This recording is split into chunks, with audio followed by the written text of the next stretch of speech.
Hi, this is Madison Daily, the mostly vegetarian food blogger. Today we'll be talking about the health benefits and cons of being a vegetarian or vegan.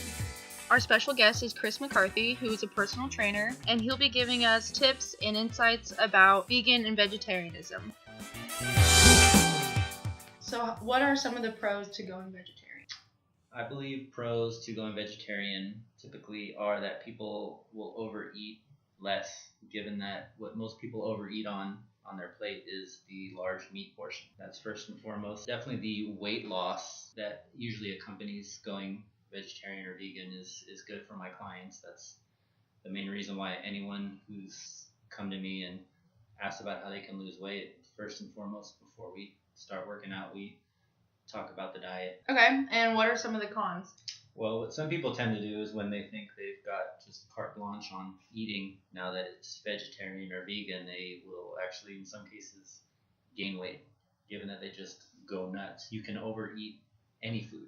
You don't just overeat on a huge burger or a steak, but you can do that with fruits, veggies, and the like. Would you say that going vegetarian, you can also be deficient in certain things? Yeah, sure. We all know that the big thing that vegans and vegetarians have to do more of is be more vigilant about finding and choosing their proteins, though it can easily be done, and all you got to do is ask the right professional and they'll make sure that that's not even a problem. A ton of professional athletes are even vegan and vegetarian, and they're able to perform at a high level.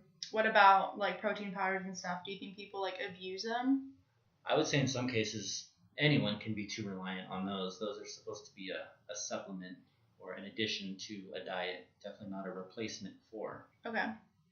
Have you ever gone vegetarian? I absolutely have. On more than a few occasions. I've done bouts for a week, 2 weeks. I also toy around with 1 day a week, full vegan.